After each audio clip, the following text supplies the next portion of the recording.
పదే పదే పదే పదే ముఖ్యమంత్రి గారు చెప్తా ఉంటారు. అయితే ఆ సెర్ప్ వ్యవస్థలో ఆ సెల్ఫ్ హెల్ప్ గ్రూప్స్ లో స్త్రీనిధి అనేటటువంటి ఒక ఆర్గనైజేషన్ కూడా ఉంటుంది. ఆ స్త్రీనిధి సపరేట్ గా మహిళల కోసం కోఆపరేటివ్ ఏర్పాటు చేసి 2011లో ఏర్పాటు చేశారు. అయితే అప్పటి నుండి ఇప్పటి వరకు ఈ స్త్రీనిధిని ఒక దయ్యం పట్టుకొని వెంటబడతా ఉన్నది. దాదాపుగా 14 years నుంచి ఒకటే ఒక వ్యక్తి, ఆయన పేరేంటిదంటే జి విద్యాసాగర్ రెడ్డి. ఈయన యాక్చువల్గా స్టేట్ ప్రాజెక్ట్ డైరెక్టర్ సెర్ప్కి జాయిన్ అయ్యాడు. కానీ ఆయనే సెల్ఫ్ డిక్లేర్డ్ మేనేజింగ్ డైరెక్టర్ అయిపోతాడు. ఆయన మేనేజింగ్ డైరెక్టర్ గా 14 ఏళ్ల నుంచి కొనసాగుతుంది. 58 సంవత్సరాలు పైబడినటువంటి వ్యక్తిని కొనసాగించరాదని ఆర్బీఐ చెప్పినప్పటికీ కూడా ఆయన అట్లనే కొనసాగుతాడు. ఆయన ఎవరేమన్నారు. ఎందుకంటే ఎర్రవల్లి దయాకర్ రావు గారు అప్పుడు గ్రామీణ శాఖ మంత్రిగా ఉన్నప్పుడు, రూరల్ డెవలప్మెంట్ మినిస్టర్ ఉన్నప్పుడు డైరెక్ట్ గా ఎర్రవల్లి గారి ట్రస్ట్ కి సిఎస్ఆర్ ఫండ్స్, ఈ స్త్రీనిధి నుంచే సిఎస్ఆర్ ఫండ్స్ ఆయన ట్రాన్స్ఫర్ చేసి అప్పుడు బీఆర్ఎస్ గవర్నమెంట్ లో మేనేజ్ చేసుకున్నాడు. ఇప్పుడు కాంగ్రెస్ గవర్నమెంట్ లో కూడా అదే కొనసాగుతున్నది. కాంగ్రెస్ గవర్నమెంట్ లో కూడా అందరూ ఉద్యోగులు పదే పదే పదే కంప్లైంట్ చేస్తే కూడా ఒక ఎంక్వైరీ కమిషన్ వేసారు. దాని పేరు ఏంటంటే జీవో నంబర్ 523 ఎంక్వైరీ కమిషన్ వేసారు. ఇంతవరకు ఆ ఎంక్వైరీ కమిషన్ ఏమైందంటే సీతక్క గారు మాట్లాడతలేరు. నిన్న కూడా సీతక్క గారు ఈ విద్యాసాగర్ రెడ్డి అనేటువంటి పక్కన కూర్చోబెట్టుకొని మేము మహిళలు కోటీశ్వర్లు చేస్తామంటే ఈయన మింగుతున్నాడు అమ్మ పైసలన్నీ, ఈయన ఇబ్బంది పెడుతున్నాడు. అట్లా కాదు, దయచేసి ఆ వ్యక్తిని మొదలు తొలగించండి. ఎందుకంటే ఈయన ఏం చేస్తుండంటే ఆయన మొత్తం ప్యానల్ అందరినీ కూడా ఎగ్జిక్యూటివ్ డైరెక్టర్, ఈ డైరెక్టర్ అని చెప్పి లక్షలలో వాళ్ళకి జీతాలు ఇచ్చి ఎస్సీ ఎస్టీ బీసీ మహిళలందరినీ కూడా 737 మంది ఎంప్లాయీస్ ఉండే స్త్రీనిధిలో ఇప్పుడు 270 మంది మిగిలిరు. అందరినీ కూడా ఆయన తీసేసుకుంటూ వస్తున్నాడు. అన్ని రకాల రూల్స్ కూడా ఫ్లౌట్ అయిపోతా ఉన్నాయి. దీనికి ఖచ్చితంగా మీరు ఈ విద్యాసాగర్ రెడ్డి అనే వ్యక్తిని మీరు తొలగించాల్సిందే. ఆ స్త్రీనిధిలో జరుగుతున్నటువంటి అక్రమాలను ఖచ్చితంగా బయట పెట్టాల్సిందే. 523 జీవో ఎంక్వైరీ ఏమైందో కూడా సీతక్క గారు చెప్పాల్సిందే. మీరు చెప్పకపోతే మరి ఎర్రబల్లి గారికి ఎట్లయితే అండర్స్టాండింగ్ ఉండేనో మీకు కూడా ఉంటుందని అనుకోవాల్సి వస్తుంది. సీతక్క మంచిది, నాకు తెలిసి అట్లా చేయదు. కాబట్టి తొందరగా విద్యాసాగర్ రెడ్డిని తొలగిస్తారని చెప్పి నేను మనస్ఫూర్తిగా నమ్ముతా ఉన్నాను. ఇక చివరి విషయానికి వస్తే ఈ ప్రభుత్వం ఈ బడ్జెట్ మొత్తంలో కూడా ఎక్కడ విజన్ చూపించలేదు, 6 గ్యారెంటీల విషయం చూపించలేదు. బయట నుండి తెచ్చినటువంటి అప్పులేమో కుటుంబానికి 9 లక్షల రూపాయల అప్పు మన మీద మోపుతా ఉంది. కానీ సింగరేణికి ఇవ్వాల్సినటువంటి 50,000 కోట్లు అప్పు కడతలేరు, జెన్కోకి ఇవ్వాల్సిన అప్పు కడతలేరు, ట్రాన్స్కోకి ఇవ్వాల్సిన అప్పు కడతలేరు. వీటన్నిటి దగ్గర 50,000 కోట్లు అంటే 1,50,000 కోట్లు ప్రభుత్వమే ఈ సంస్థలకు ఇవ్వాలి. ఆ అప్పు తక్షణమే చెల్లించాలి. సింగరేణి సంస్థ దానంతది రన్ అవ్వాలి. ట్రాన్స్కో జెన్కో హెల్తీగా ఉండాలని చెప్పి నేను డిమాండ్ చేస్తా ఉన్నాను. ఇక మూసీకి అందరూ వ్యతిరేకించే మూసీకి, ప్రపంచ బ్యాంకు నుంచి అప్పు తెచ్చుకునే మూసీకి 1,500 కోట్లు పెట్టుకున్నారు. యంగ్ ఇండియా స్కూల్స్ ఎక్కడైతే కమిషన్లు వస్తాయో ఆ స్కూళ్లకు 5,000 కోట్లు పెట్టిండ్రు. నేను ఒకటే ప్రశ్న ఇస్తా ఉన్నా సూటిగా ఈ ప్రభుత్వాన్ని, రాహుల్ గాంధీ గారిని ప్రత్యేకంగా, మీరు ఏదైతే అశోక్ నగర్కి వచ్చి ఉద్యోగాలు ఇస్తామని చెప్పారు కదా, కనీసం ఆ ఉద్యోగాల విషయం మాట్లాడకుండా, డిఎస్సీ ఎస్సీ టీచర్స్ ని రిక్రూట్ చేయకుండా, ఎస్సీలలో ఉన్న బ్యాక్లాగ్ పోస్టులు నింపకుండా, జాబ్ క్యాలెండర్ ఇవ్వకుండా, మీరు వేస్తామని చెప్పినటువంటి అవుట్ సోర్సింగ్ కార్పొరేషన్ ఉద్యోగుల కోసం కార్పొరేషన్ వేయకుండా ఈ స్కూల్ కట్టుకుంటే స్కూళ్ళలో పాఠాలు ఎవరు చెప్పాలి? మరి ఇప్పుడు ఉన్న టీచర్లు అయితే సరిపోరు, ఎక్కువ టీచర్లు కావాలి, డిఎస్సీ వేయాల్సిందే. మరి ఎందుకు వేస్తలేరు? దేనికోసం ఆపుతున్నారు? ఈ డబ్బులన్నీ బిల్డింగ్లు కట్టుకుంటూ పోతే మీరు హ్యూమన్ రిసోర్సెస్ మీద ఇన్వెస్ట్ చేయరా అని చెప్పి ఈ ప్రభుత్వాన్ని నేను అడుగుతున్నా. మరి జాబ్ క్యాలెండర్ కోసం నిరుద్యోగులంతా ఉద్యమిస్తున్నారు. వాళ్ళు 26వ తారీఖు నాడు అసెంబ్లీ ముట్టడి చేస్తామని మాకు చెప్పారు.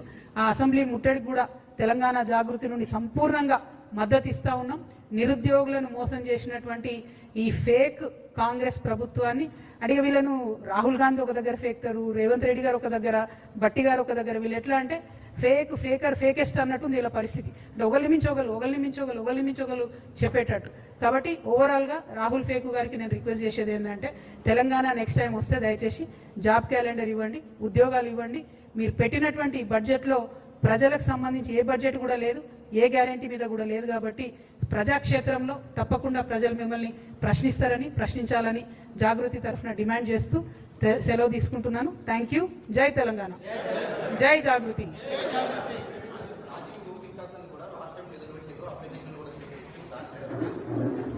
చెప్తున్నా కదా, అది కూడా సేమ్ థింగ్, ఓవరాల్ ఫేక్ అన్నట్టు. అందరికి ఇస్తాం, యూత్ అందరికీ మేము రాజీవ్ యువ వికాసంలో ఇస్తామని చెప్తే ఆడపిల్లలు మగపిల్లలు 16 లక్షల మంది అప్లై చేసుకున్నారు. కనీసం దాంట్లో సెలెక్షన్ క్రైటీరియా ఏందన్నా చెప్తలేరు. బ్యాంక్ లింకేజ్ తోని లోన్ ఇస్తారా చెప్తలేరు, డైరెక్ట్ ఇస్తారా చెప్తలేరు, గ్రాంట్ ఇస్తారా లోనా చెప్తలేరు, పర్సెంటేజ్ చెప్తలేరు, వడ్డీ లేని రుణం ఇస్తామని మొదలన్నారు. మరి రుణమా గ్రాంటా ఏది కూడా చెప్తలేరు. కంప్లీట్లీ ప్రకటన చేయడం మానేయడం. నిన్నగాక మొన్న ఈ రాష్ట్ర ముఖ్యమంత్రి అంటే ఆయన ఒక దగ్గర అన్నారు ముఖ్యమంత్రి గారు, నేను మాట్లాడితే అదే జీవో అన్నారు. మరి ఆయన అక్కడ మాట్లాడినేమని నేను స్కూటీ ఇస్తా ఎలక్ట్రిక్ స్కూటీ అన్నాడు. రూపాయి వేటలే బట్టి గారి బడ్జెట్లో. అంటే ఏందన్నట్టు ముఖ్యమంత్రి గారు ఎస్ అంటే బట్టి గారు నో అన్నట్టు ఉంది పరిస్థితి. మధ్యలో ప్రజలు ఏమైపోవాలి? డెఫినెట్ గా ఇది fake budget, Congress fake budget, Rahul Gandhi గారు ఫేక్ బడ్జెట్. దీన్ని మేము తీవ్రంగా నిరసిస్తా ఉన్నాం. Thank you.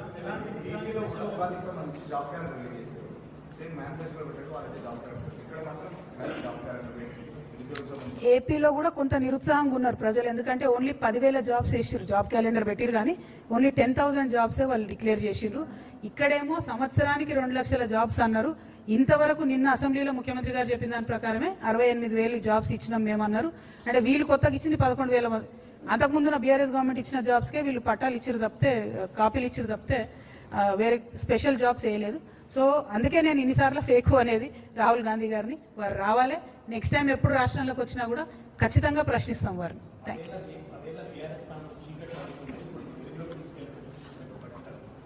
యూ. వెలుగు కాదు కానీ వెలుగుమట్ల బాధితుల పరిస్థితి చూసినాం కదా మనం. వీళ్ళన్ని కూల్చుడు తప్ప కాల్చుడు తప్పితే విషయం ఏం లేదు అక్కడ. మొత్తం అన్ని స్టేట్మెంట్లు ఒకరిని మించి ఒకరికి ఫేకుడు.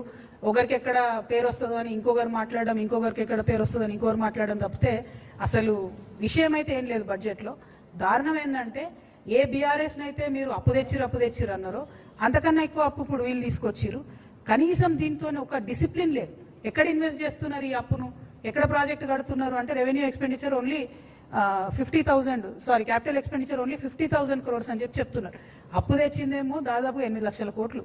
ఓన్లీ 50,000 కోట్లు ఈసారి మీరు క్యాపిటల్ ఎక్స్పెండిచర్ అంటే ఎట్లా తిరుగుతుంది ఎకనామిక్ ఇంజన్ అనేది? ఎట్లా తిరుగుతుంది అసలు పోనీ ఇన్ని తెచ్చుకొచ్చిండ్రా, ఇన్నిసార్లు విదేశాలకు పోయొచ్చిరా?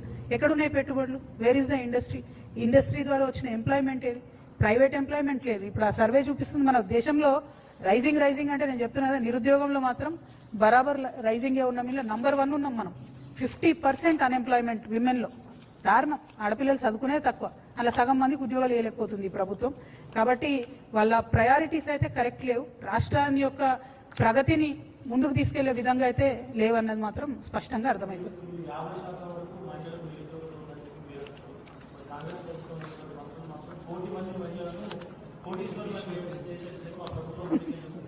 నేను చెప్పిన 1,00,00,000 మంది మహిళలను కోటీశ్వరులు చేసేదేమో కానీ ఆ విద్యాసాగర్ రెడ్డి అనేట ఆయన మొత్తం గొల్లగొడుతున్నాడు. అందులో ఉన్న పైసలు సెర్పులో కానీ స్త్రీనిధిలో ఉన్నది కానీ ముందు అతన్ని తొలగించాలి, ఎంక్వైరీ చేయాలి. 1, 2 మహిళలకు ఏదైతే మీరు సెల్ఫ్ హెల్ప్ గ్రూప్స్ ద్వారా కూడా వడ్డీ లేని రుణాలు ఓన్లీ 5 lakhsకే ఇస్తున్నారు, వాళ్ళు ఎక్కువ ఇస్తలేరు.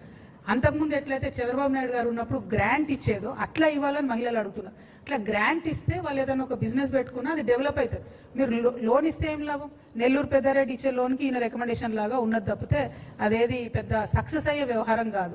ఇంకొకటి, నిన్న ముఖ్యమంత్రి గారు కూడా అసెంబ్లీలో మాట్లాడుకుంటూ మేము 1000 బస్సులు కొనిచ్చినాం, మేము పెట్రోల్ బంకులు పెట్టించినాం, అది ఇదని చెప్పారు. కానీ జుట్టుకు కనీసం 100 రూపాయలు కూడా మహిళలకు రావు నెలకు వాళ్ళు ఇచ్చేటటువంటి మోడల్లో. నువ్వు 100 రూపాయలు నెలకు అదనంగా వస్తే ఎప్పుడు కోటీశ్వరులు కావాలి? ఎన్ని వందలు కుడితే కోటి అవుతుంది అంటే ఎన్ని నెలలు ఆగాలి మహిళలు? సో కంప్లీట్లీ ఇది ఫేక్ ప్రచారం తప్పితే ఇందులో ఏం లేదు. ఫేక్, డీప్ ఫేక్, అతి ఫేకర్, ఫేకెస్ట్. మీరు చూసుకోండి, రాహుల్ గాంధీ గారు ఒకటి ఫేక్తారు, రేవంత్ రెడ్డి గారు ఒకటి ఫేక్తారు, పట్టి గారు ఇంకోటి ఫేక్తారు. ఏమీ లేదు. చాలా దారుణంగా ఉంది ఈ బడ్జెట్. అంటే నేను క్రిటిసైజ్ చేయాలని చేస్తలేను. నిన్న మేము ఏదైతే జాగృతి నుండి ఎక్సర్సైజ్ చేసి పెట్టినటువంటి బడ్జెట్ ఉందో దాన్ని దీనికి కంపేర్ చేసి చూస్తే అసలు కంపారిజనే లేదు. మీరు ప్రజలు ఖర్చు పెట్టే చోట ఇన్వెస్ట్ చేస్తే వాళ్ళు ఖర్చు పెడితే ఆ డబ్బులు మార్కెట్లకు వస్తాయి. అట్లాంటి ప్రొవిజనే లేదు ఇక్కడ. సో కంప్లీట్ గా ఈ స్కూల్ కట్టడానికి దానికి వాడితే అసెట్స్ డెడ్ అయిపోతాయి. ఆ విషయం ప్రభుత్వం అర్థం చేసుకుంటే బాగుంటుంది. అవుట్ ఆఫ్ కన్సర్న్ చెప్తున్నా, కొంత ఎకనామిక్స్ తెలిసినటువంటి వ్యక్తిగా చెప్తున్నా. ప్రభుత్వం బడ్జెట్ లో ఒకటి పెట్టినా అవసరం అనుకుంటే కొన్ని మార్పులు చేర్పులతో ఇంకొంత అడిషనల్ అలొకేషన్ చేయొచ్చు. దానికోసం ఏమన్నా ఆలోచన చేస్తారేమో. ఎస్పెషల్లీ ఎంబీసీ వర్గాలకు, బీసీ వర్గాలకు, ఎస్టీ